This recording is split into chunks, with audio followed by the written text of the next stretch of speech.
Bismillah. So this is about tubulointerstitial diseases.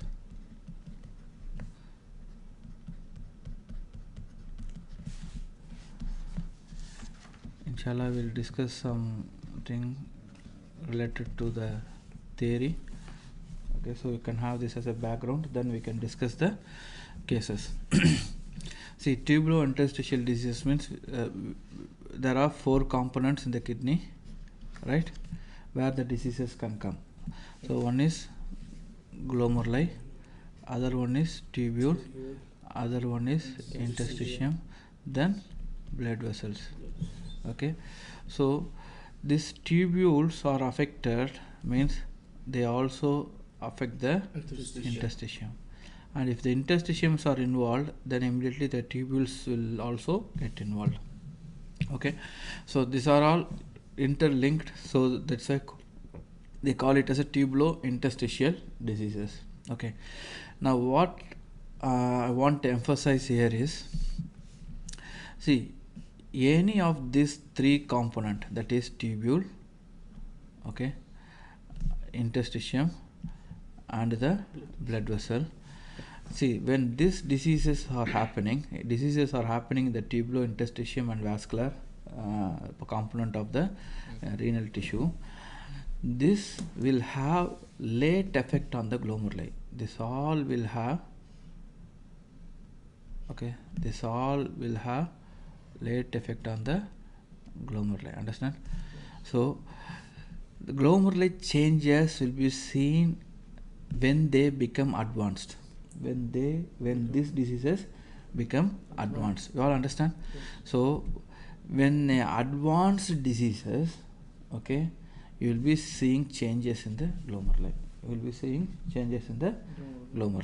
Okay, so that's why when the person comes with advanced disease, it's very difficult for a renal pathologist to classify them into any one of the component. Understand? So because we see changes mimicking glomerular diseases, we see changes, for example, like that's what same thing happens here. If the glomerular diseases is happening, okay, some kind of nephrotic syndrome or anything is happening, that can also have effect on the tubules, that can also have effect on the interstitium, and that can also have effect on the blood vessel. Understand? So that's why long standing glomerular diseases will have effect on the 4 component, so that's why we should know which component is involved first. That will give us an idea to know when the late stages the patient renal biopsy comes, which help us to know, okay, that disease has made all the components to go for disease state. So this is how you have to interpret. Okay, so now the tubulointerstitial diseases, you all understand this point? Yes. Okay, so in the tubulointerstitial diseases, we are mainly going to talk about 2 things. One is inflammatory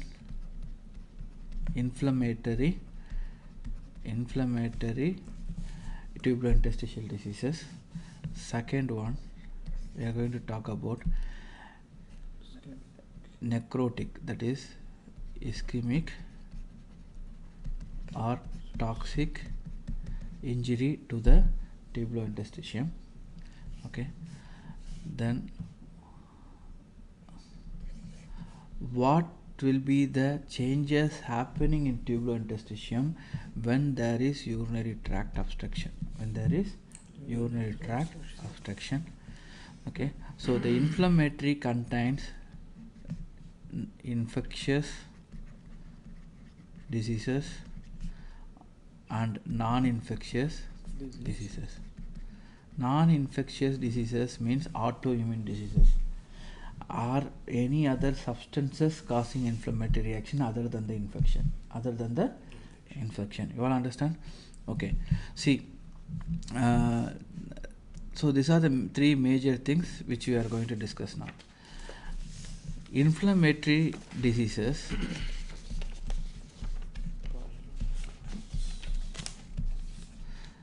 then we call them as a tubulointerstitial nephritis. We call them as a tubulointerstitial nephritis. Generally we call it a tubulointerstitial nephritis.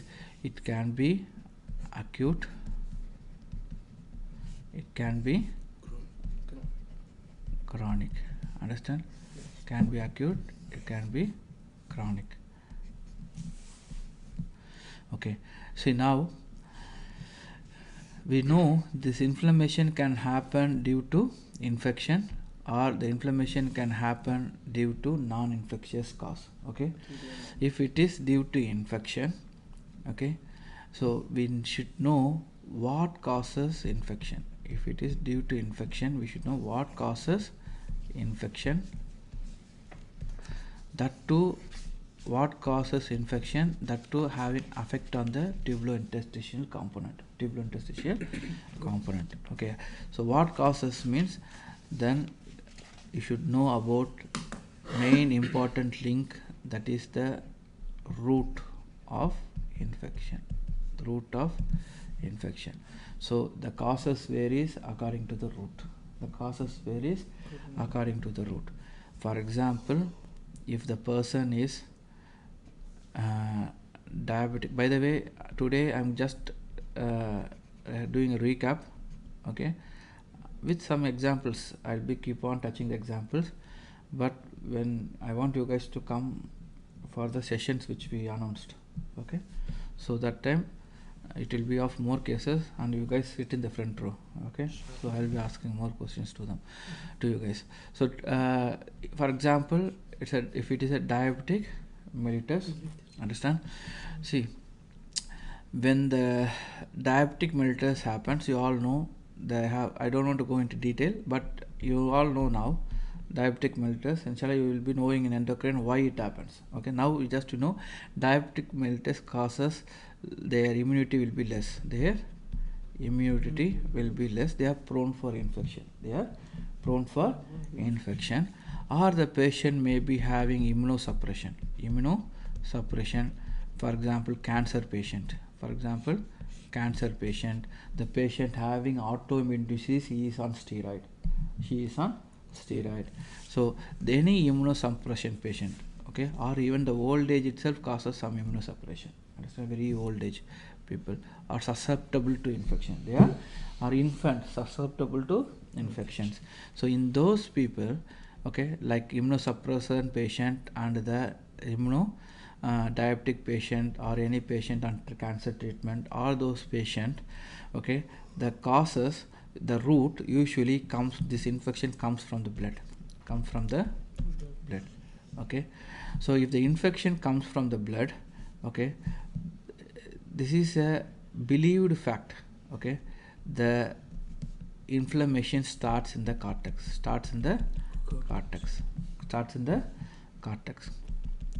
okay, but remember it involves all the areas, okay, understand. So sometimes we see, it's a believed fact actually, okay, because as per a renal pathologist, I should not say this, but actually it's a believed fact by many of the clinicians, the cortical upsurge are common. If it is a hematogenous root, okay, but frankly speaking, it can involve any area. But another thing, most important thing you should understand is, blood hematogenous spread of infection is commonly seen in immunocompromised patients. Okay, so I described about one route. Another route is, and you guys know, we have kidney and ureter goes to the bladder and it goes to the urethra, right? So this is the another kidney, ureter. Okay, so if the person is having any infection in the external genitalia, so females actually females external genitalia are more open, understand, and their genitalia is very near to the anus. Okay, so the genitalia, the perineum is smaller than the male. Okay, so the genitalia is very closer to the anogenital region. So that's why colon, that is infection of the lower GI tract, can infect them the external genital tract. So from the external genital tract, another anatomical disadvantage they have is, actually we don't know whether it's correct to call disadvantage. Allah only knows what is the advantage, because Allah created everything good for us. So another thing they have is there is shortening of urethra. The urethra is short. Okay, so the infection can easily enter into the urethra, then it can enter into the bladder. So it is what type of infection it is? Retrograde infection. It is retrograde infection. So it is like ascending infection. Okay, so it is ascends up. Okay, so it is a ascending infection and it's a retrograde infection.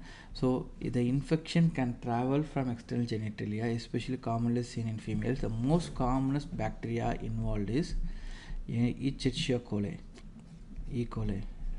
Understand? Because this bacteria is commonly seen here.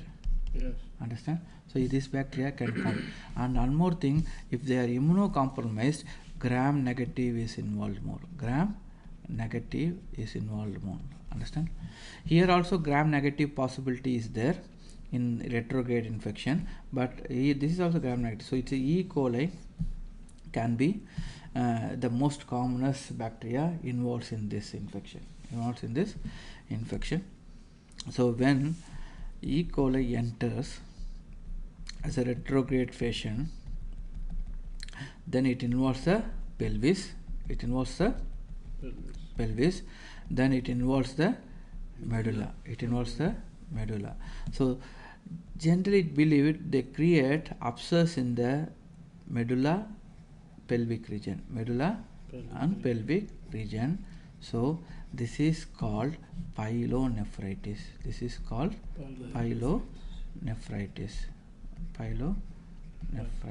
Understand? So if it is becoming severe, they produce multiple abscess in the external surface. Even the abscess comes out in the external surface, and you see abscess in the external surface of the kidney. When you do the cut section, for example, this is the cut section, you see inner side there is a abscesses, single or large abscess or multiple abscess. Okay, and you can see in the pelvic medullary region. You all understand? Okay, this is pyelonephritis. If it is acute means duration is very short and the inflammation is by neutrophils, then it is acute pyelonephritis. So here you see the abscess is full of neutrophils. Understand? Okay, now abscess, before forming abscess, there are different stages. One is, now let us draw the kidney here. Okay, now the infection is entering, right? Is entering. So this infection is happening in the tubules, right? Now we have tubules. Because this is retrograde, so it is coming to the collecting duct, pelvis, collecting duct, then it goes to the tubules. Okay, in the tubules it is going, right? So immediately this will trigger the acute inflammation. So you can see the peritubular capillaries dilating. Peritubular capillaries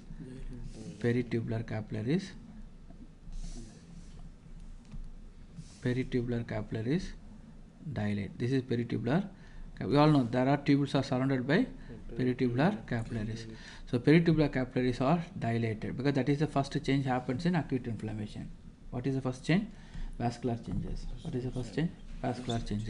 So what is vascular change? Immediately they dilate. More blood comes in, then fluid escapes out from the fluid escapes out, right?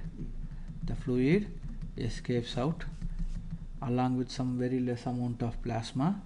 Now interstitial edema is formed. Now interstitial edema is formed. You all understand this? Yes. Or you want me to draw separately? No, it's good. Okay, you all understand this is interstitial edema. Okay, because the bacteria is coming into the tubules, then there is vasodilation, peritubular capillaries goes for dilation, and interstitial edema is forming. You all understand interstitial edema? Fluid comes out, right? Because of increased local hydrostatic pressure, the fluid comes out and interstitial edema is forming. After that, what? The neutrophil which is inside, they will come out. The neutrophils comes out. The neutrophil comes out. They goes to the tubules. They enter the tubules and they try to take the bacteria. And now the tubules are filled with neutrophils. This neutrophil comes out in the urine. Okay, in the urine you see neutrophilic cast. In the urine you see neutrophilic cast. You all understand this? Yes. See how easy the mechanism is if you know the basics. Understand?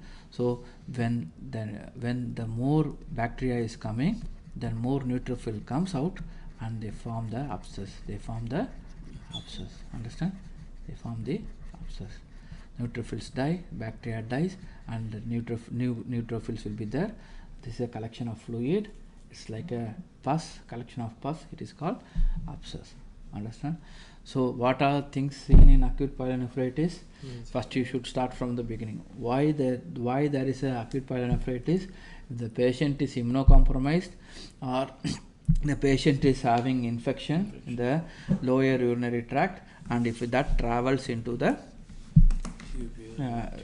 just travel retrograde infection, goes to the renal pelvis, goes to the renal medulla. Then in the renal pelvis and medulla we have tubules, so it goes to the tubules. Now that will trigger the acute inflammatory process. So peritubular capillaries dilates, so the fluid comes out. So there is interstitial edema. Then the tubules, then the neutrophils comes out, then the neutrophils enters the tubule, enters the interstitium, enters the tubule. So now the neutrophil you can see in the interstitium, and the tubules are filled with neutrophil. So that's why in the urine you get neutrophil. That is called neutrophilic cast. Is it the white cast? The white cell cast? Yeah, white blood cell cast. So if it is full of neutrophil, so now you have a neutrophils and neutrophils are coming out, right? So then the infection becoming severe, they destroy the tubules, they destroy the they form the abscess. Okay, so what happens?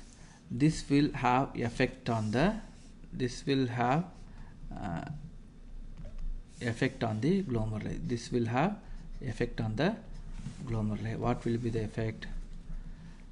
So now there is a glomeruli sitting here, right? There are glomeruli sitting here. So now the tubules are complete. This area is damaged, right? Yes. So but the blood vessels are coming and filtration is happening. So when the filtration is happening, the filtration cannot go out. So let us draw one glomeruli. Okay. Now filtration is happening, and here in these tubules we have full of infection, right? Full of infection, and it's like a block, right? So automatically the fluid cannot go out. Okay, if it is severe, then automatically this will increase the pressure in the Bowman's capsule. Understand? So automatically the filtration is reduced. Because this exceeds the pressure of the arteriole. This exceeds the pressure of the capillary, glomerular capillary. Automatically the GFR will be reduced. If the GFR is reduced, then the patient will go for azotemia. Decreased GFR is equal to azotemia, increase in serum creatinine. So the patient will go for renal failure. Understand? So that's why if the patient is having infection and is having pyuria and neutrophilic cast, and the patient is having burning maturation clinically, and the patient is having flank pain and severe fever, along with this background, give high dose of antibiotic, okay, and patient will be recovering back. Patient will be recovering back. So this is a scenario of acute pyelonephritis. This is a scenario of acute pyelonephritis. Okay, some people, okay, they recover back with antibiotic. Again, they will have same infection. Again, they will have same infection. So, repeated bouts of infection can lead to chronic pyelonephritis. Chronic pyelonephritis. See, repeated bouts of infection or repeated bouts of acute pyelonephritis, repeated occurrence of acute pyelonephritis. Understand why it is happening? Why it is happening? Most commonly due to some obstruction, or most commonly due to some reflux disease. Reflux disease. Okay. So now I am going to talk about. Yes. With background of lung pain, burning sensation, micturition, and neutrophilic cast and pyuria, this mean recovery? No, it is a diagnosis of acute pyelonephritis. It is a diagnosis of acute pyelonephritis. Then you have to treat them. Okay. Then you have to treat them. Then you can see in the urine, the neutrophilic level will be coming down, and urine culture will become sterile. Okay. Urine culture will not show any gram-negative bacillus. Understand? Gram-negative bacteria, not bacillus. Gram-negative bacteria. So that is a sign that the patient fever comes down, the patient pain comes down clinically, and burning micturition settles. During micturition, there will not be any sensation, normal micturition, and the patient urine will not have any bacteria. The patient urine will not have any neutrophilic cells, WBCs. So automatically everything comes down. Pus cells also not there. Pus cells they call. Actually nothing but it is a dead neutrophils. Understand? So nothing will be there. So slowly it is a sign of recovery in acute pyelonephritis. High dose of antibiotics. Yeah, after the dosage of antibiotics. After 7 days we give high dose of high powerful antibiotics. Okay, so then the patient slowly comes back. Okay, so this is all about acute pyelonephritis. Now I told repeated occurrence of acute pyelonephritis leads to chronic pyelonephritis. Now the question is why there is repeated occurrence of acute pyelonephritis? Why there is repeated occurrence of? So now we discussed about acute pyelonephritis, right? Yeah. So now the question is why there is recurrent occurrence of acute pyelonephritis. You know, because that is the reason for chronic pyelonephritis. Chronic pyelonephritis. Asil, Yes. immediately after the lecture, after this session, try to upload, brother. Huh? Inshallah. So because females. Just 15 minutes I will upload. Inshallah. Inshallah. So now you understand this chronic pyelonephritis. Okay, now the big question we have is why there is recurrent occurrence of acute pyelonephritis. This has to be answered, then only we can understand the chronic pyelonephritis. Okay, so now let us draw the urinary tract.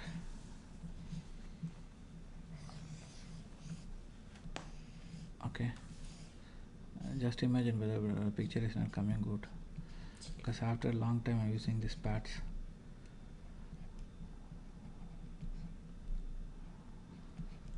Okay, what is this bladder? Huh?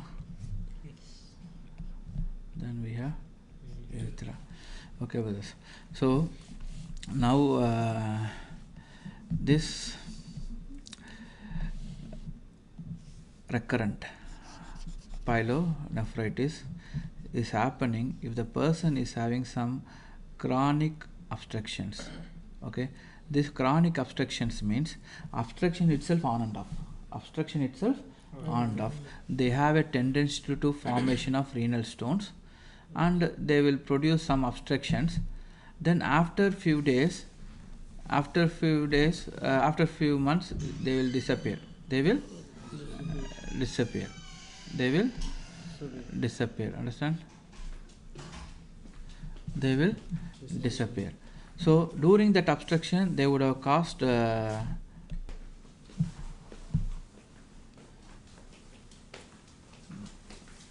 No, it's not recording, right? No. Wait. Press it again. Okay, so where we have chronic pyelonephritis.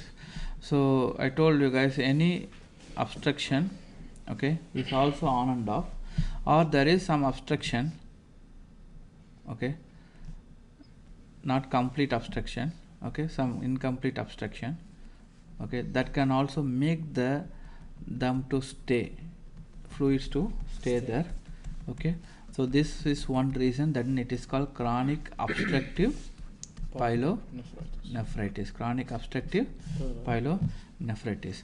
Or another one is there is some problem in this area. There is some problem in the area of uterus and the bladder. That is called vesico-ureteric area. The urine flow should be in this direction, right?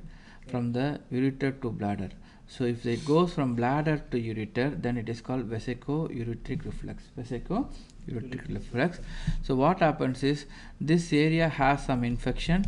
Then if it is a reflux is having, so that will leads to the infection to the renal pelvis and medulla. That leads to the infection to the renal pelvis and medulla. So vesico-ureteric reflux, okay, will always affect the poles of the kidney. It affects the poles of the kidney because this reflux will leads to intrarenal reflux. This reflux will leads to intrarenal reflux, okay, from pelvis to the medulla poles, okay, it goes there, okay. So this area is affected more.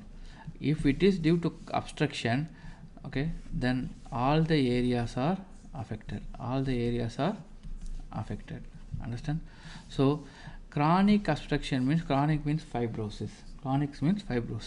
So the fibrosis of the kidney is characteristically seen in the poles. When it is due to reflux. If it is due to reflux, it is chronic reflux pyelonephritis. It is chronic reflux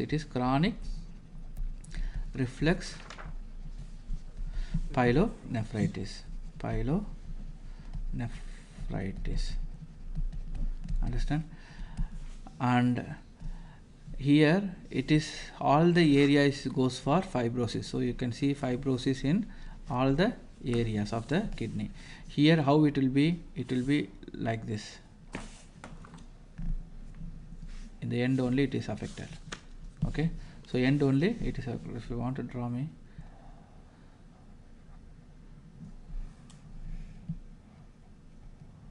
understand? So you can see the fibrosis happening in the ends of the kidney if it is a reflux. Pyelonephritis, chronic reflux pyelonephritis. If it is obstruction, you will be seeing,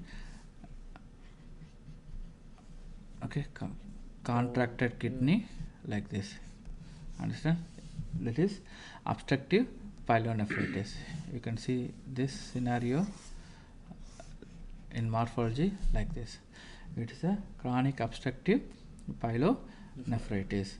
So why it is happening we know now, right? Because of reflux and because of chronic obstruction, okay.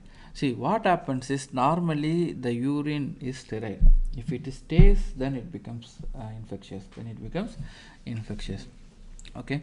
So now what we have to understand is if the person is having repeated infection coming to the kidney,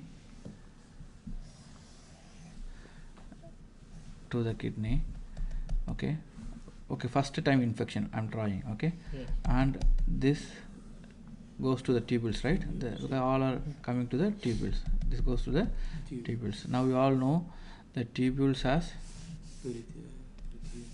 peritubular capillus. Just I'm taking one peritubular capillus. It is dilated.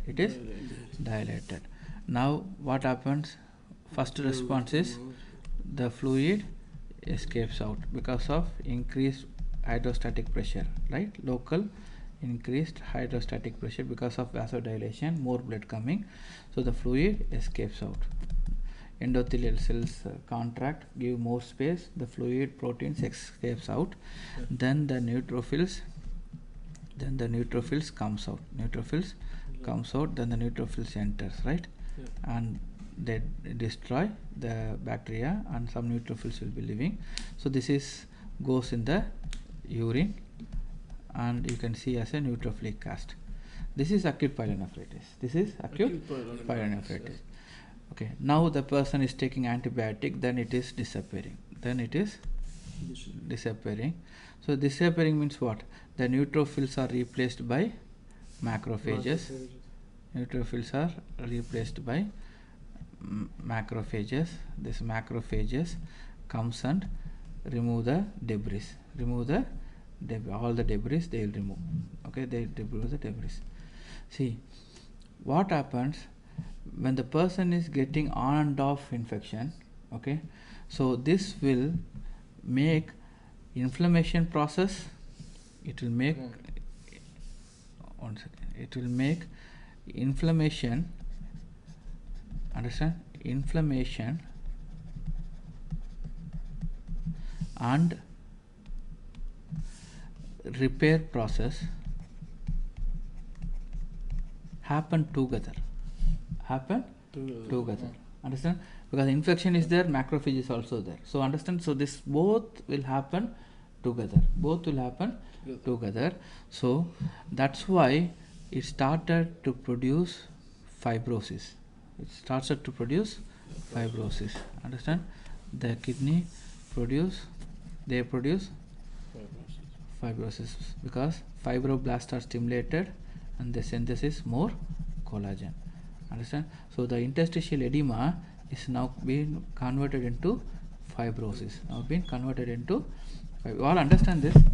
Okay, because inflammation and repair mechanism happens together because of chronic infections, because of on and off acute infection that triggers the repair mechanism also, because macrophage is there, right? Because macrophage is the main cell involved in repair. So the macrophage releases the growth factors and cytokines that stimulate the fibroblast and they produce collagen. And that collagen will become more, and then interstitium has fibrosis. Because interstitium is having fibrosis, the fibrosis is something, collagen deposition is aggressive, so they slowly destroy the tubules also. They slowly destroy all the tubules, they will try to destroy. So remaining tubules, what happens now? This tubule is destroyed, no, and that other tubule, okay, become atrophic. The other tubule will become atrophic. Other tubules all will become atrophic. They become smaller in size. So some area the glomeruli is functioning. Some area the glomeruli is filtering, right? And filtering, but the tubules here it is atrophic or it is completely not there. Understand? So this tubule will dilate. This tubule will dilate. That will be filled with fluid. The tubular cells become flat.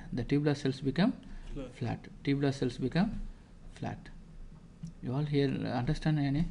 Okay, tubular become flat. So two types of atrophy you see. One is dilated tubules having flat epithelium, flat tubular epithelium. It is one kind of atrophy.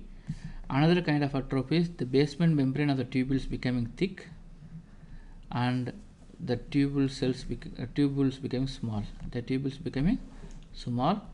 Even brush border will not be there. The tubules becoming small. Understand? The tubules becoming small, round, like this. Okay, and as the background of interstitial fibrosis. Okay, here initial stages the glomeruli will become normal. Glomeruli appear normal. So what you characteristically see here is, you see chronic inflammatory cells, because in chronic inflammation neutrophils are replaced by lymphocytes. and you see macrophage, lymphocytes, and repair mechanism, that is increased collagen deposition, fibrosis, and tubular atrophy. You understand? You want me to write? See here, you see tubular atrophy and interstitial fibrosis, okay, and it is called IFTA. It is called IFTA, and you see sometimes normal appearing glomeruli. So with this background, when you get a renal biopsy like this, okay, what will happen to the GFR of this patient? It will be reduced, right? Serum creatinine will be more, blood urea nitrogen will be more, and the patient will have renal failure induced hypertension.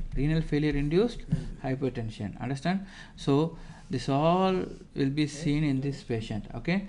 And if you take the renal biopsy, in the renal biopsy, see, you are going to take tissue from here, right? Yeah. If you take this tissue, what you will see? You see fibrosis, you see tubular atrophy and chronic inflammatory cells, and 1 or 2 glomeruli looks normal. Understand? Glomeruli looks no changes. So it is chronic pyelonephritis.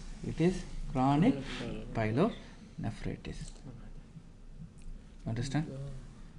GFR will be decreased, serum creatinine will be raised, Yeah. and the last one? Blood urea nitrogen. Urea Okay, nitrogen. blood urea nitrogen. Blood urea nitrogen. So with this background, what you will understand is, this is a case of chronic pyelonephritis, and the patient will have uremic symptoms. So it is a chronic renal failure. Understand? So this case, okay, mostly end up with end-stage renal disease. If the IFTA is, like book says 75%, but actually on practical ground, if it is more than 50%, it is very difficult.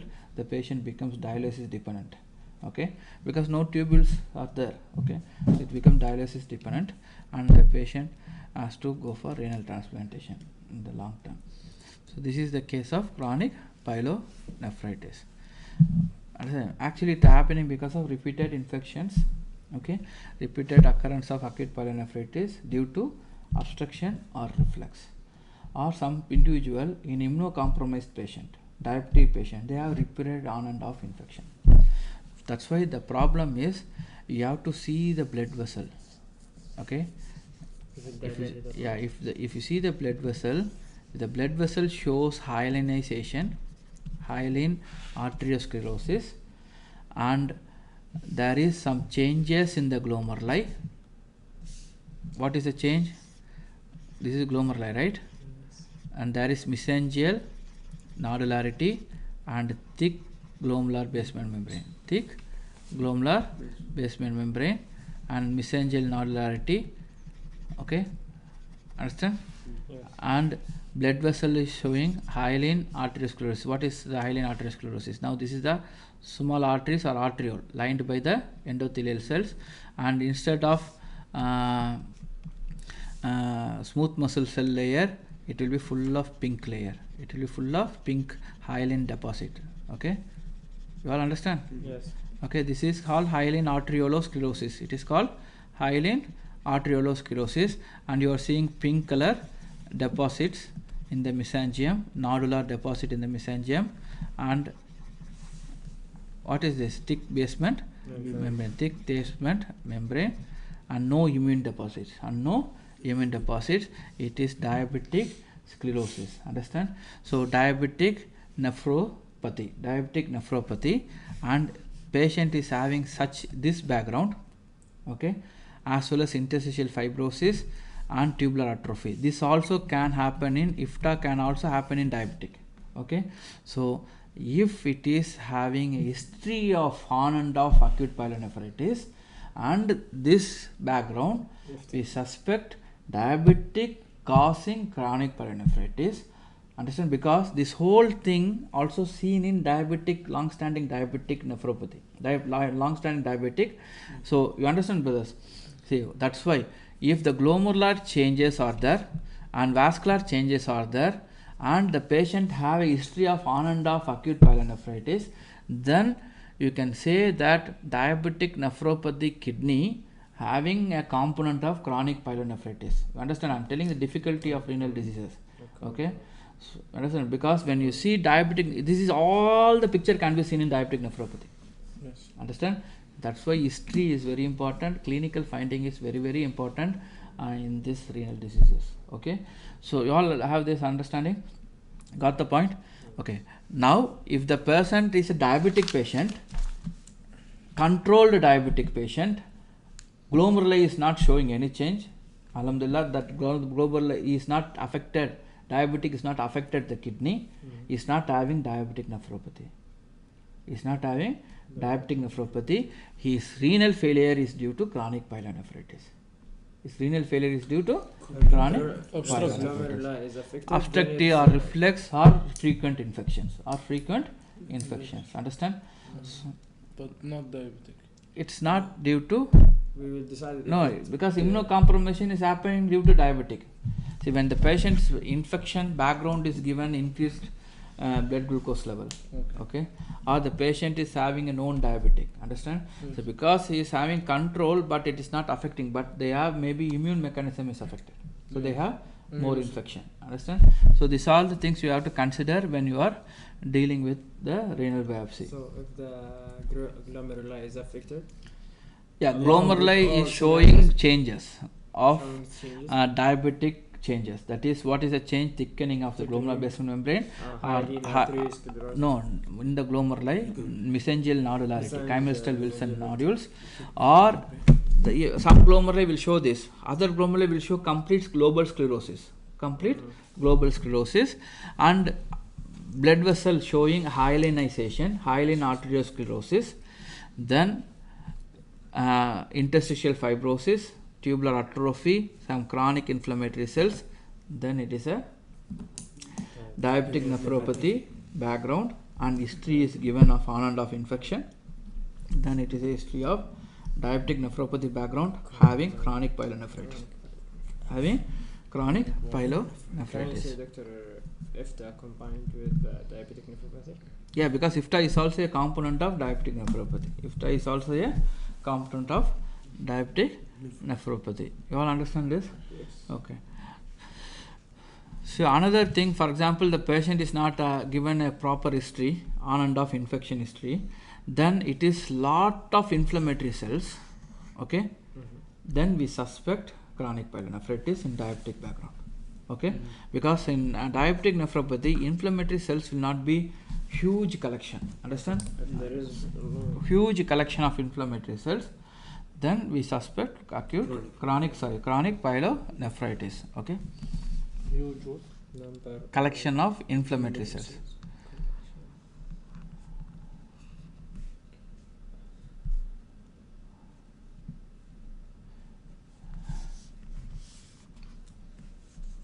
Okay, so now you all understand about tubulointerstitial nephritis due to infectious condition.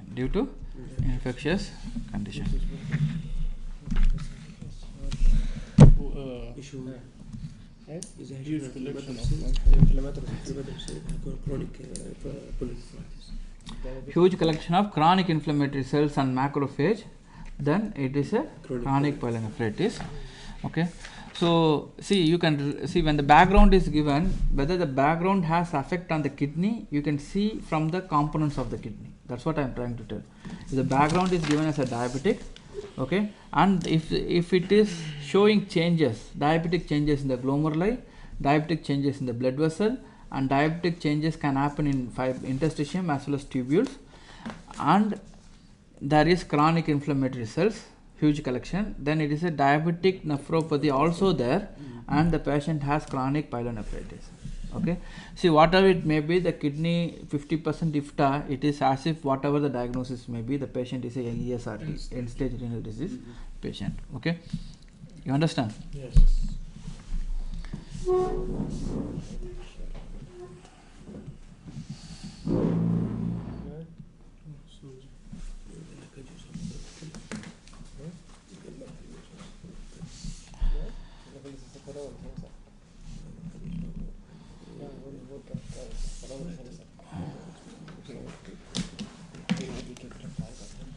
Okay, now we are going to discuss about certain things.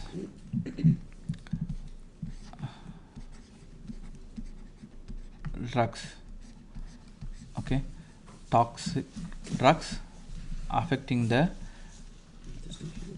tubulointerstitium and causing tubulointerstitial nephritis. Okay, see, drugs usually cause acute tubulointerstitial nephritis. Acute tubulointerstitial nephritis. Okay. Okay, now there are two types of drug reaction. One is causing inflammation by type 1 hypersensitivity reaction by type 1. Other one is type 4 hypersensitivity reaction. Okay, so this is drugs like antibiotics, like penicillin, commonly antibiotics, and there are list of drugs. Okay, so these drugs can cause these reactions, type 1 and type 4 reactions. So what they do is, actually the drugs, what when you take, it goes to the liver, then it get metabolized, and this metabolized product of the drug goes to the kidney. So in the kidney, if it reaches the tubules, okay, they enter the tubular epithelial cells. Okay, they enter the tubular epithelial cells. So just I am drawing one cell here.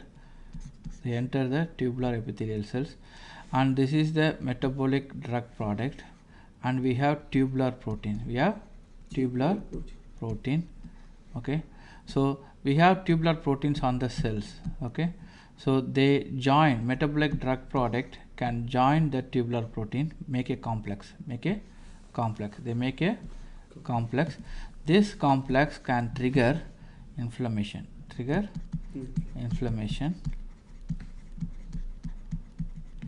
Okay, this inflammation reaction is maybe damaging the tissue, then it is called hypersensitivity reaction.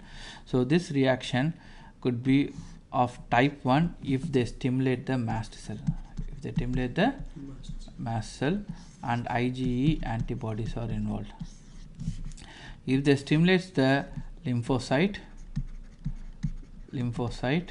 they produce cell mediated immune reaction, that is type 4. Okay, so if the person is having type 1 reaction, so more IgE are reduced and more mast cells are stimulated. Okay, that will produce skin allergy, that will produce skin rashes, all other symptoms related to the mast cell granulation, See, now if IgE, what happens in their blood, IgE level will be increased. Understand? So because they produce lot of IgE, they stimulate the B cell produce IgE, that IgE goes and sits on the mast cell degranulation happens. So IgE levels will be more in this patient. So when the person is having any drug history and the patient is showing some skin reaction or allergic reaction, and his serum laboratory investigation shows something related to the IgE levels increased or eosinophils increased, and he is having renal failure, acute renal failure, then renal biopsy is showing eosinophils in the interstitium, then we suspect drug induced tubulointerstitial nephritis or acute tubulointerstitial nephritis. We call it as acute tubulointerstitial nephritis. You understand? So if the interstitium has eosinophils and tubules are not showing much change, okay, mostly reaction is seen in the interstitium. So because it is acute reaction, there will be interstitial edema and infiltration will have eosinophils. eosinophils, and the background the patient may have drug history, and the patient may have skin reactions, and the patient may have in elevated IgE levels and elevated eosinophil levels in the blood and in the renal biopsy, and there is a renal failure, increased serum creatinine, decreased GFR. And if you see this condition and the renal biopsy is showing normal looking glomeruli and interstitium showing edema and infiltration of eosinophil, some other cells but eosinophil, then it is a acute tubular interstitial nephritis, otherwise called as drug induced tubular interstitial nephritis. Understand? Okay, so this will be the most commonest scenario. This will be the most commonest scenario we encountered. Other type of drugs, if it will be acute tubular interstitial nephritis,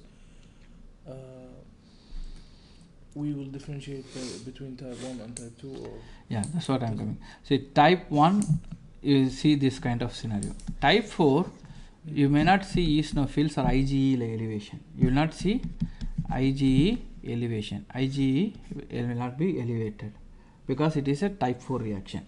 So what we do is suspected drug metabolite are available in the market. We will put under the skin of the patient. This is the hand, okay,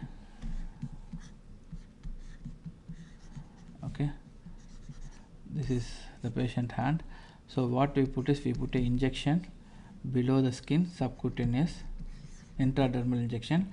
So what we see is, we see a reaction. If the reaction is there, okay, for this drug, then it is type 4 reaction. Okay, so like a Mantoux test, So this is what we see for we suspect type 4 reaction.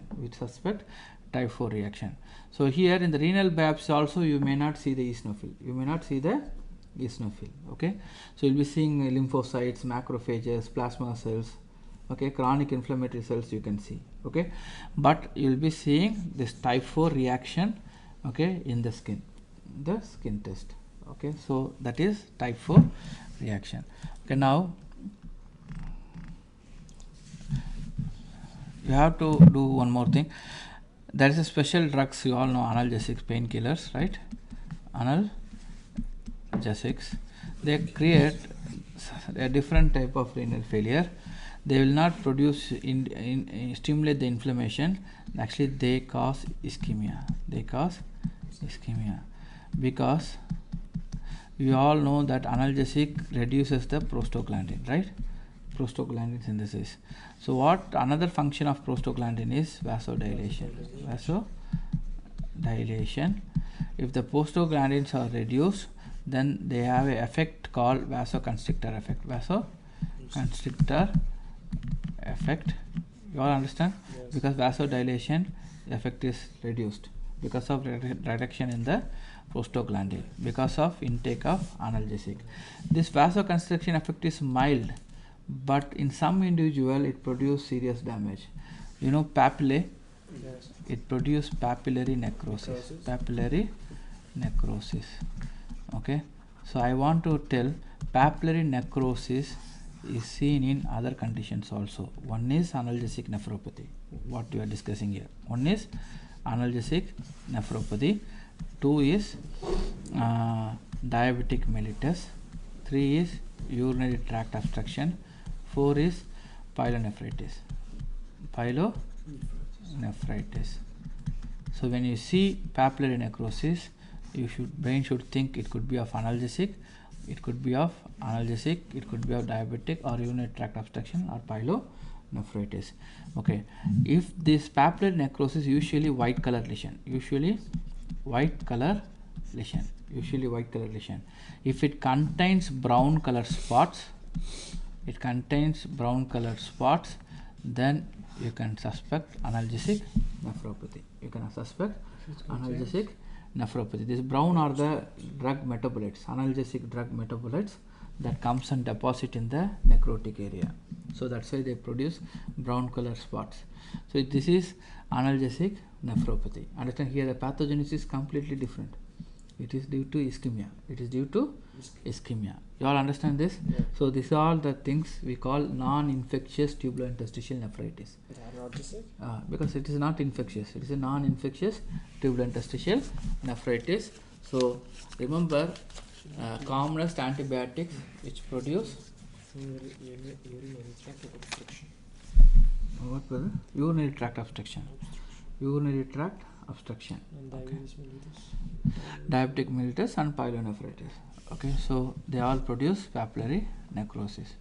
Okay, now we are going to discuss about the most important condition and most common clinical condition, acute tubular necrosis. Acute tubular necrosis. See, with this acute tubular necrosis, usually the patient come with acute renal failure with normal background. Okay, can seen in children, or most commonly it is seen in hospitalized patient. It is seen in hospitalized patient. Okay, and hospitalized patient. Okay, so this is will be the patient is admitted for some other purpose, and the patient goes for acute renal failure in the hospital. Okay, this is the most commonest background.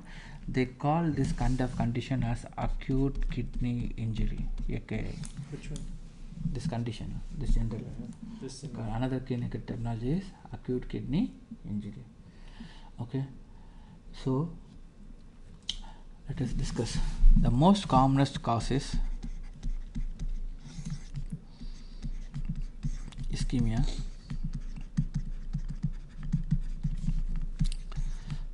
toxic drug, any toxicity, any toxic substance.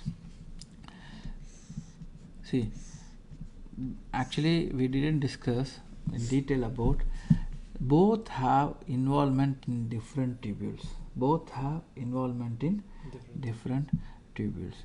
Okay, so but what I'm not going into that, but I'm going to the mechanism and how to identify it is a acute tubular necrosis, and what are the other condition mimic acute tubular necrosis. This is going to be our discussion.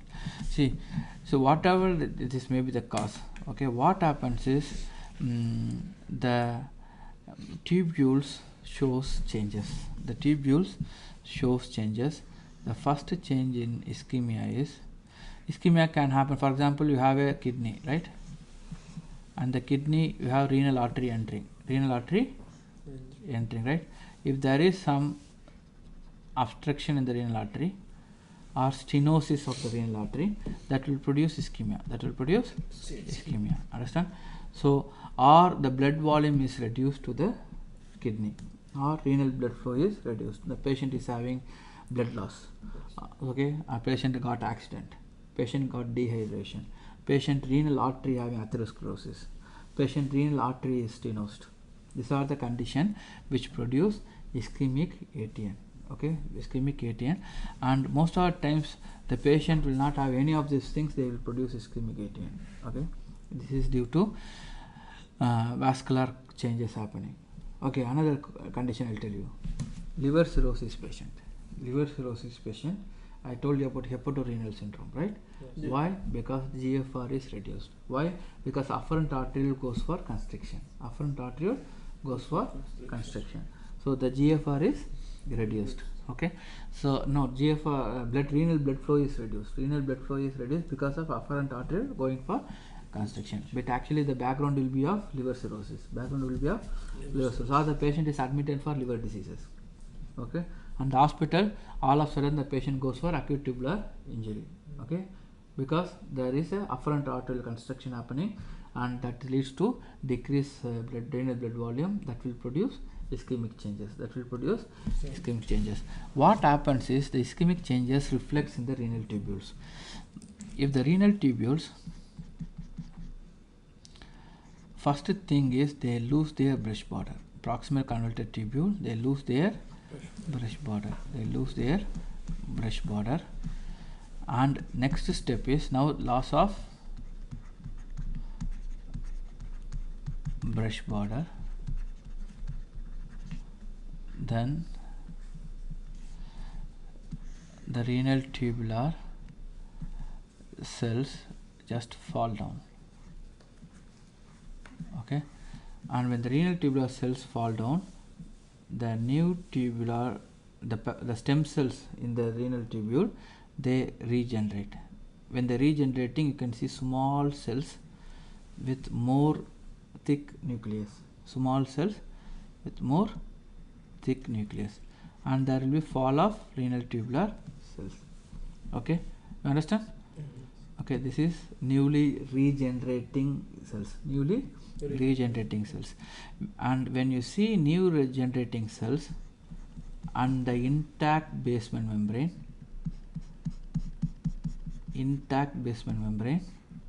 and new generating cells and tubular cells are also falling, when you see this, we suspect toxicity. Understand? Because in toxicity, the tubular basement membrane is not damaged. If it is ischemia, then the tubular epithelial basement membrane is damaged and the tubular epithelial cells falls off, and you will not see regeneration. Commonly you will not see late stages, the tubular epithelial cells damage happens, and once the tubular basement membrane damage happens, then regeneration is lost. Actually, this is not seen commonly. Okay, so one of the morphological finding as we propose, okay, so as we have is loss of basement membrane happens in ischemic injury. Basement membrane damage is not seen in toxic injury. Okay, so this you have to keep in your mind. But normally ischemia or toxic, that regeneration initially happens.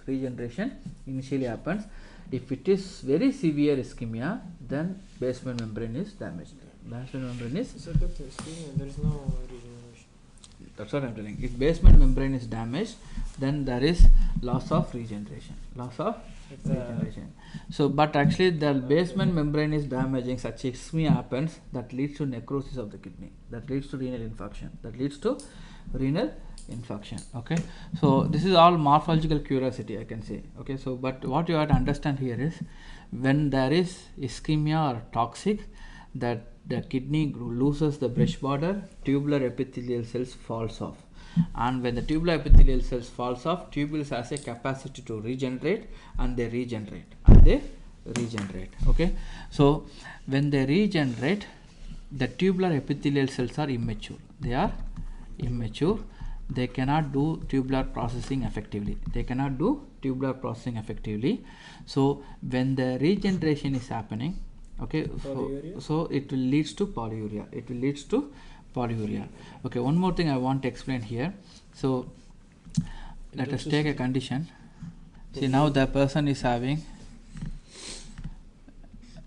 some stenosis of the, when the renal artery becoming smaller. Okay, stenosis. Normally this is renal artery stenosis. So now there will be decreased renal blood flow because renal artery is stenosed. So this tubule is going for ischemia. The tubules are going for ischemia. So when the tubules are going for ischemia, so what happens? The tubular epithelial cells lose their brush border. They lose their loss of brush border. Okay, and next step is the tubular epithelial falls off. The tubular epithelial cells falls off. Okay, falling off, shedding, we call shedding of tubular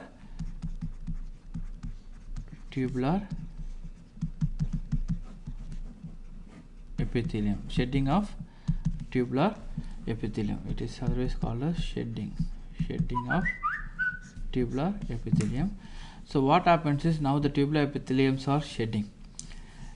So what happens at this stage? At this stage, there will be increased serum creatinine, leads to decrease GFR. Understand? So then next stage is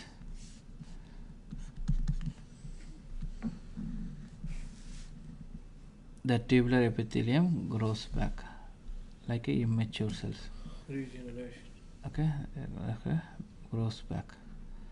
Still they are immature. Yes. Okay, they are immature because immature means the proteins, the channels, all are not complete. Yes. Okay. Okay, so that's why you see renal tubular processing affected. So here regeneration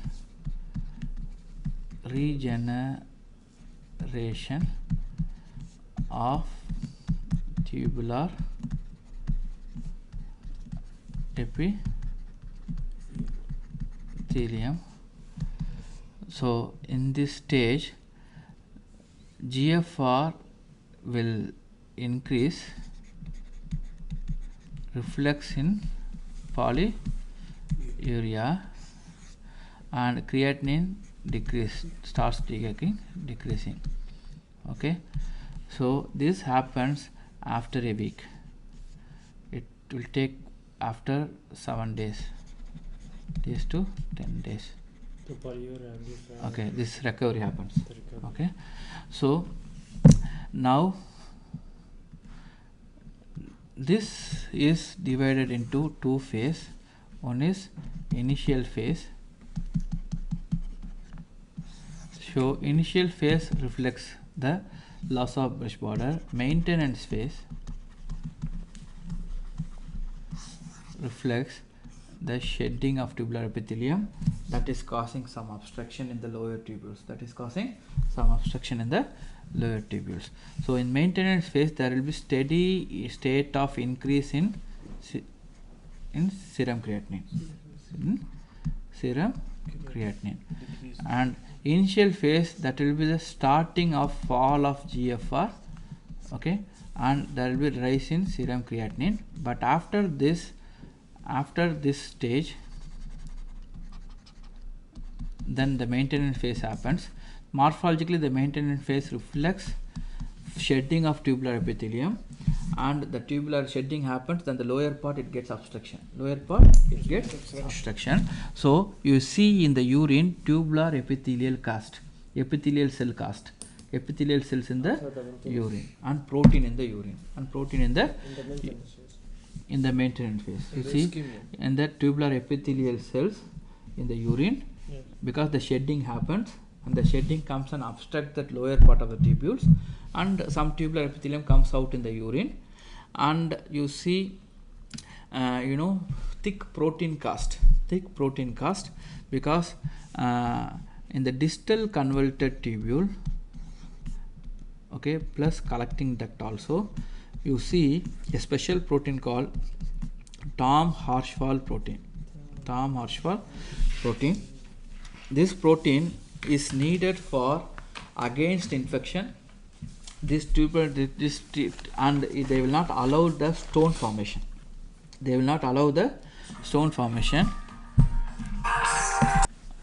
Okay, so understand, this is Tamm-Hirschfeld protein, and this Tamm-Hirschfeld protein prevents us getting calculi, prevents us from infection. They have some properties. Okay, so this Tamm-Hirschfeld protein is actually synthesized by the distal convoluted tubule and the collecting duct.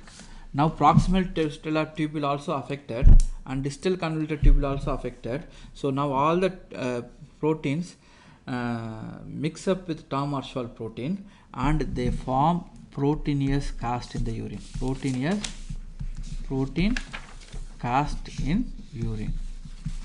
This shedding causes tubular cell cast, tubular or epithelial cell cast in the epithelial cell cast or epithelial cells in the urine. You all understand? Yeah. Okay, so this is what happens in acute tubular necrosis. Acute tubular necrosis. What does it mean LD? Huh? LD. Just a confused. Not LD, it is CD, collecting duct. Collecting duct. Collecting duct. It is collecting duct. Collecting duct. Distal convoluted tubule and collecting duct. Okay.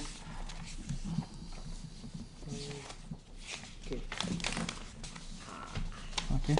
See, this is what happens in the see, what I did is actually I told the process and what damage happens morphologically and what is reflected in the clinical phase, and I told what is seen in the blood and what is seen in the urine. Okay, so just we correlated everything. Okay, so this is how you have to correlate the morphology with the clinical features and with the laboratory investigations. Okay, so this is called acute tubular necrosis. Understand? So usually the patient will recover back. They will not take any renal biopsy. If the patient is not recovering, the patient is not going to this phase, then we suspect other common cause of acute renal failure. We suspect very dangerous one, acute glomerulonephritis. Acute glomerulonephritis. Acute glomerulonephritis. Okay, and that is nephritis, right? Nephrotic syndrome. We suspect nephritic syndrome, and immediately they take renal biopsy. Then in the biopsy, if it shows glomeruli having increased number of neutrophil in the capillary and endothelial cell proliferation you all understand? Endothelial cell proliferation. Then this, and the patient immune deposit shows IgG, IgM and complement, and the deposition is happening in electron microscopy as a subepithelial humps, and the patient complement level is less. Then we suspect post-infectious glomerulonephritis. We will ask the patient history again. Okay, whether you had any infection in the recent past, maybe 10 days or maybe 1 month before, and he recovered and he is having this acute renal failure, which means we have missed in the history. Understand? So you understand this. Okay, this is post-infectious nephritis, or they may have started producing crescent, parietal cell proliferation. All understand with us? Parietal cell proliferation. Then it is going for RPGN, rapidly progressive glomerulonephritis. Can we list the things that happen can we see it in renal biopsy? Can we list it? Like one proliferation? No, just when they are not recovering, they take a renal biopsy. Okay. The renal biopsy, it can show acute glomerulonephritis. That is nephritic syndrome. One of the acute glomerulonephritis is PIGN. Just I want to give some sample. I gave this. Okay. Or it could be of anti-GBM. Understand? Or it could be of IgA nephropathy. Or it could be of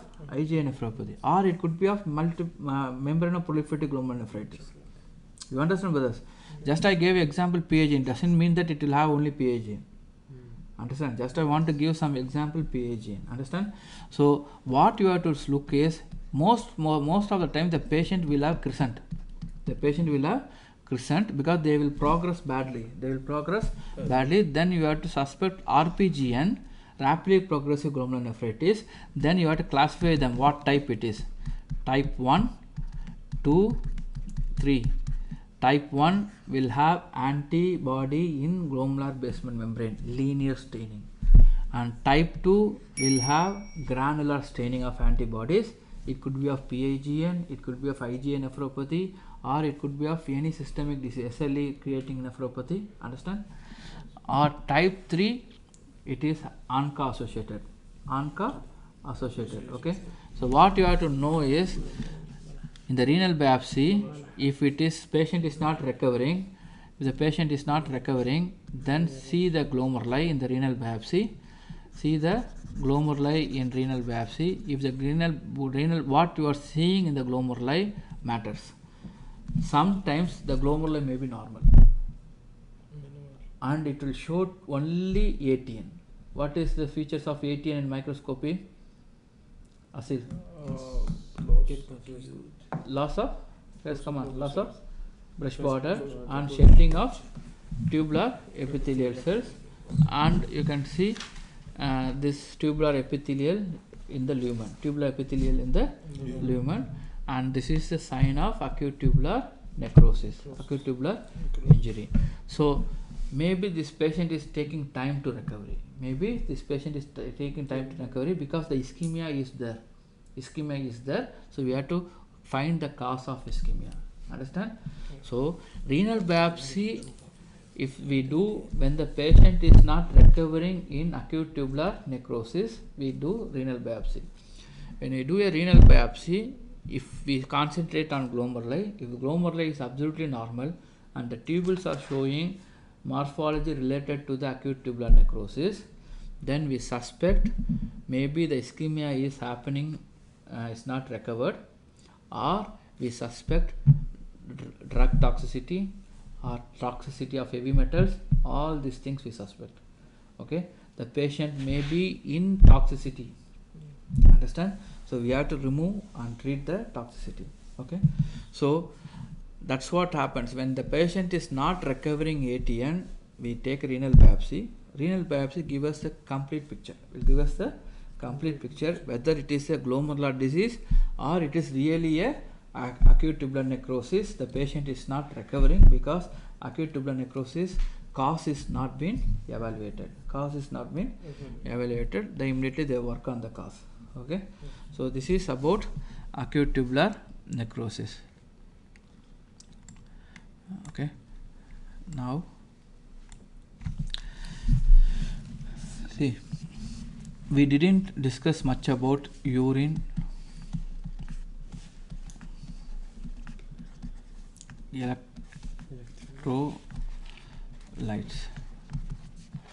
Okay, 3 urine electrolytes are very important. One is sodium, bicarbonate, and potassium.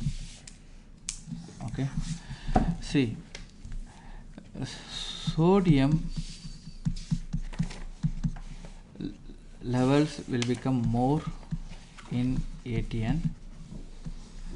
Okay, if proximal convoluted tubular affected, proximal convoluted tubular affected, and bicarbonate,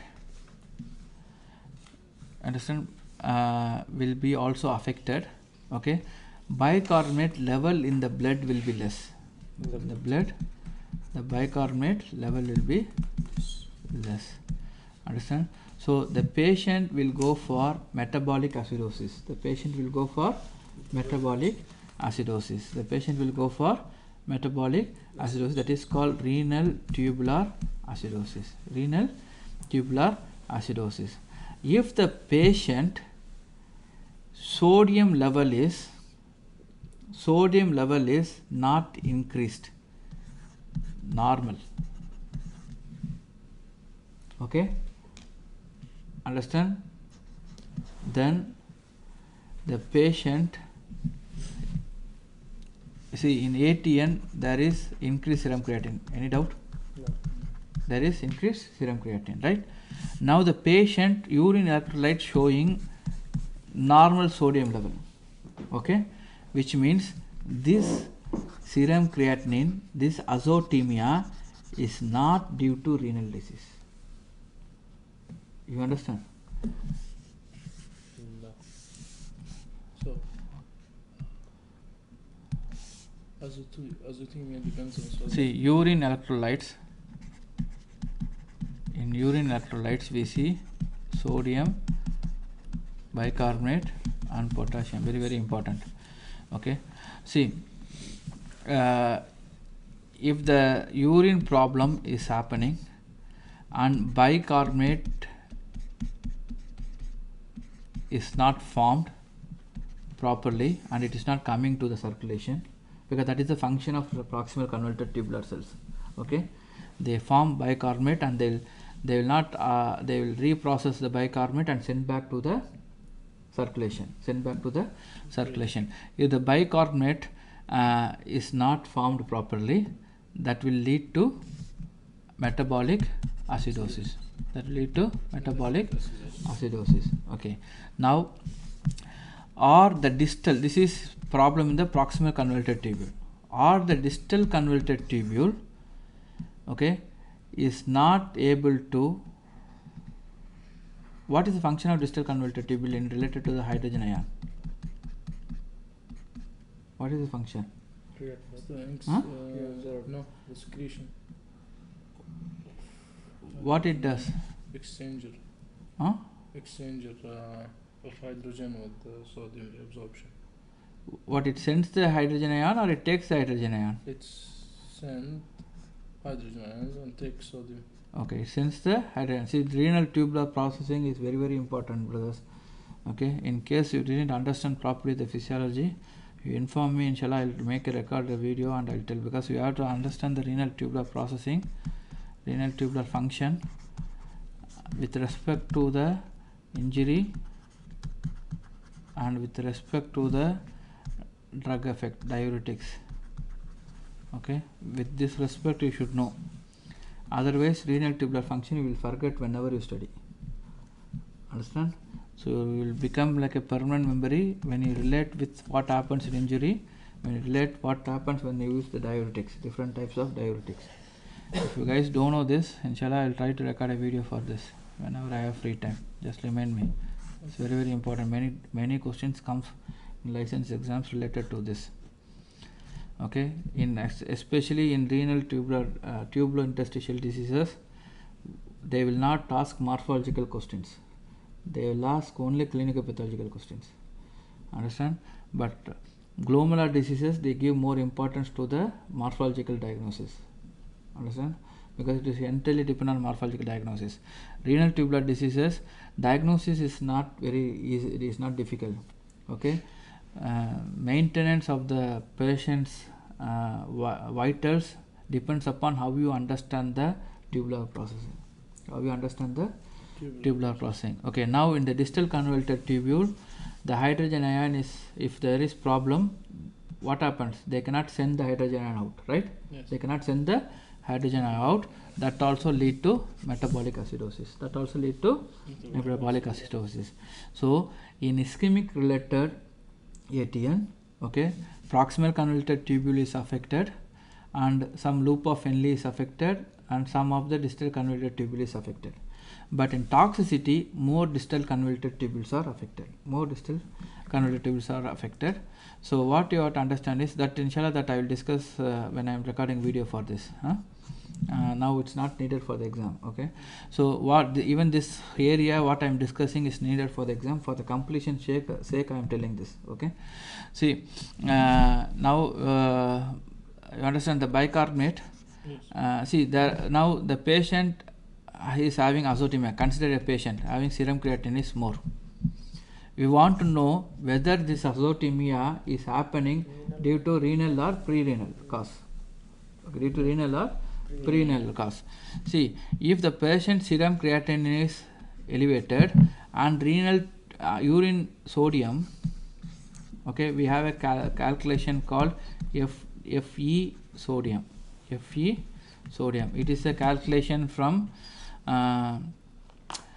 urine sodium level plus plasma creatinine plus plasma sodium level plus urine creatinine into 100. Okay, so this is a calculation. Okay, now you understand just a sodium. Okay, in the urine electrolyte, the sodium, understand the sodium level is normal. Urine electrolyte, the sodium level is normal, and serum creatinine is increased. Serum creatinine is increased. We normally suspect it is due to prerenal cause. It is due to prerenal. If the sodium is more than 2% and after this calculation, okay, then we suspect it is renal cause. It is due to renal cause. So now the patient also will have decreased bicarbonate and increased bicarbonate in the serum. Increased bicarbonate in the serum. So this is called renal tubular acidosis. This is called renal tubular acidosis because renal tubule is affected and there is more sodium in the urine and the patient bicarbonate is not formed. The patient bicarbonate is not formed and returned to the circulation. So the patient bicarbonate is less. That is also creating acidosis in the serum. Acidosis in the blood. So it is renal tubular acidosis. Renal tubular acidosis. So likewise we have many things called urine anionic gap and calculating the hypokalemia and relating with the acidosis. So these are the things you have to understand. Inshallah we'll discuss more that in the separate video. For any students interested, they can see those videos. Okay, not related to this exam, GU1 exam. Okay, so this is about tubular injuries. Okay, so acute tubular interstitial disease. I think we covered everything, right? Yes. Anything we left?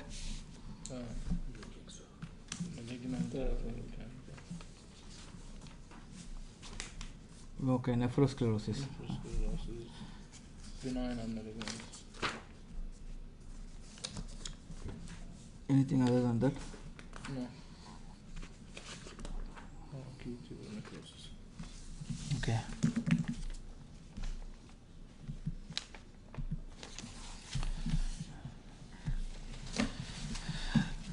See with this.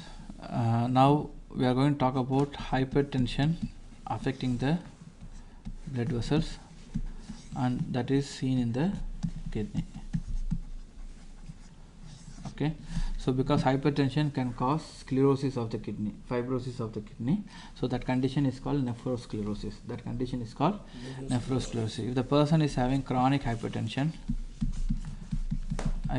for years, that will have effect on the blood vessels, that will have effect on the renal tissue, that will have effect on the renal tissue. So now you all know chronic hypertension affects the smaller vessels plus it affects the medium sized vessels. So in the smaller vessel,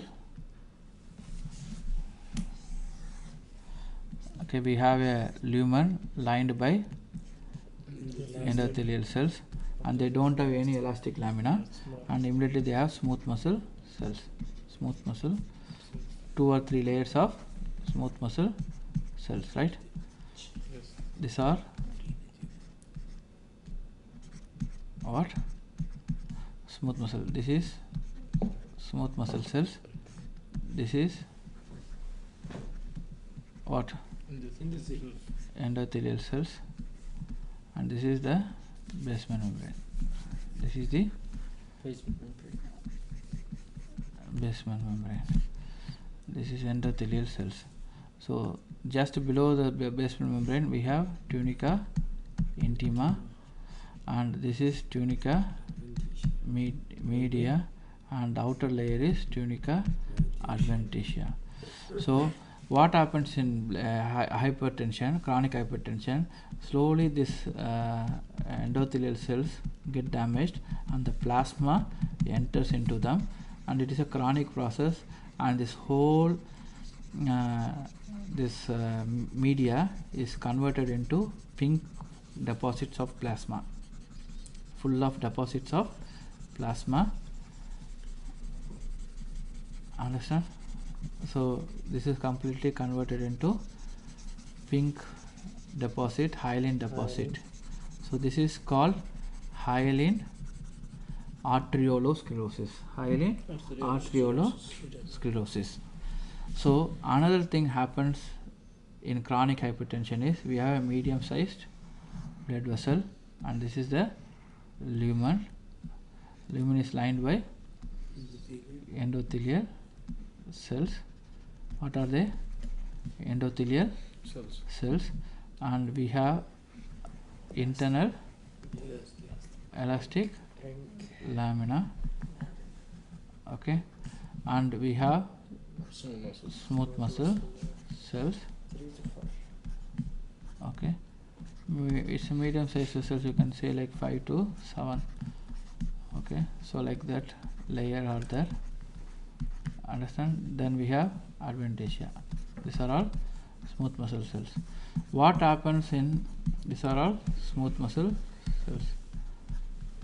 What happens in tunica intima is the internal elastic lamina gets duplicated, okay. So this is happens in the medium sized vessel. There is, it will constrict yeah, so it will constrict the vessel. So it is duplication of internal elastic lamina happens. So this is called reduplication of internal elastic lamina. They keep on making the internal elastic lamina. So this is what happens in the medium sized vessel. When you see these two things, okay, then it is microscopically we call this as a benign nephrosclerosis. We call it as a benign nephrosclerosis, okay. And the kidney will become like uniformly nodules, okay. Why they are forming nodules? Because surrounding the nodules fibrosis happens. So because of the chronic ischemia created by the changes in the blood vessel, okay. So this have like a leather like fine granular nodules you see in the kidney, full of nodules you will be seeing in the kidney, and this is benign nephrosclerosis. Okay. Now we have glomeruli, okay. Now the afferent arteriole entering, right, and they are forming capillaries. They are forming capillaries, and the efferent arteriole comes out. Then we have small blood vessels. Small arteries, which are lined by endothelial cells and the smooth muscle cells in the wall, okay. And this is seen in the renal biopsy, right, in the kidney.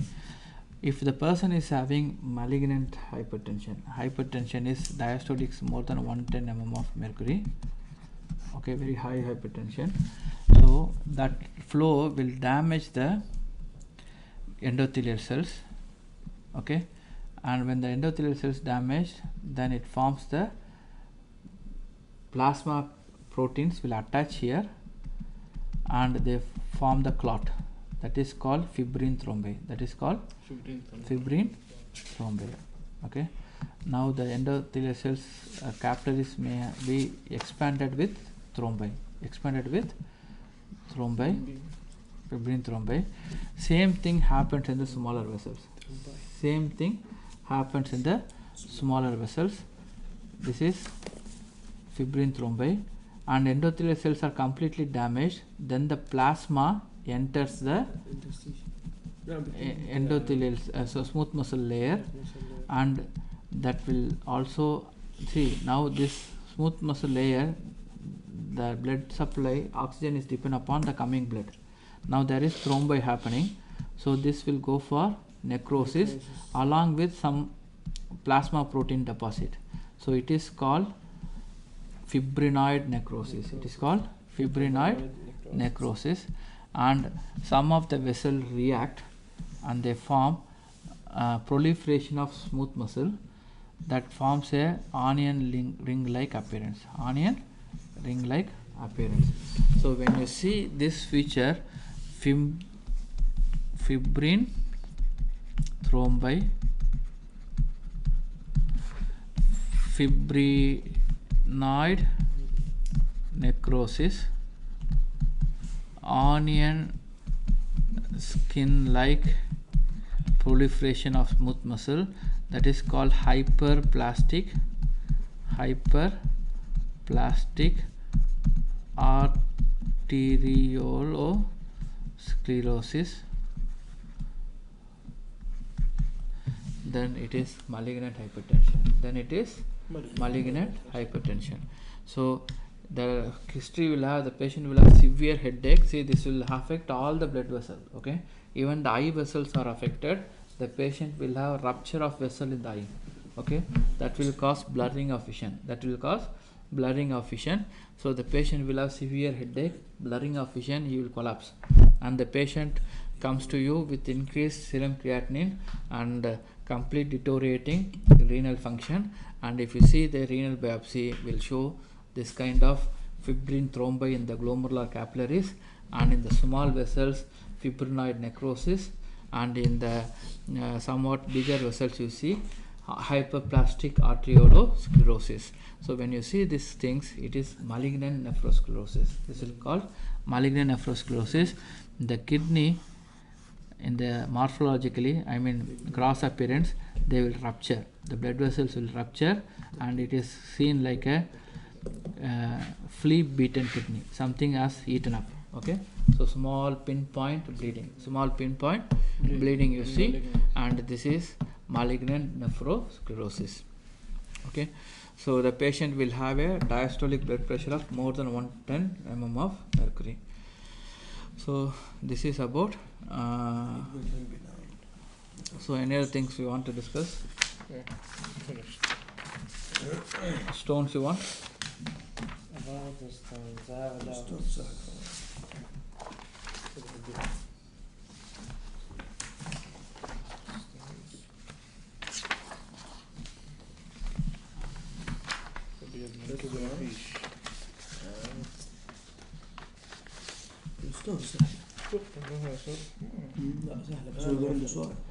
See, renal stones.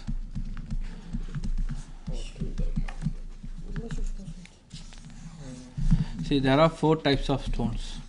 Okay, one is calcium based stones.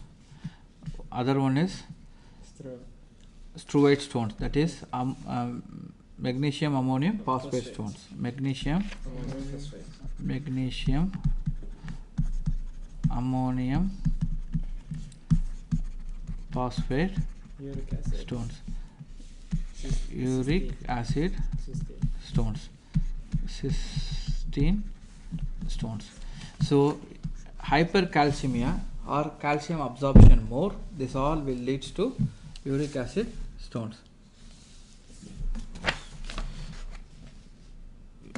You want me to explain? So this, that's what I'm telling. So anything increased absorption of calcium, that will can cause more calcium deposition in the kidney. Increased absorption or increased resorption of calcium from bone. So you should know what are the conditions can cause this. Increased vitamin D, increased parathyroid hormone, increased vitamin D, increased parathyroid hormone. Okay, so at least you should know these 2 conditions. So that will cause increased absorption of bone, and that leads to, or for example, okay, this you know these 2. Okay, so it's resorption of bone, or the patient, okay, have trauma, frequent trauma, that can also bring more calcium to the bone. Frequent trauma, or the patient, what happens is this calcium binds with the uric acid. Calcium binds with uric acid. Okay, or calcium binding with citric acid, citruria. Okay, citric acid. So that also forms a combination stones. Okay, mixed stones.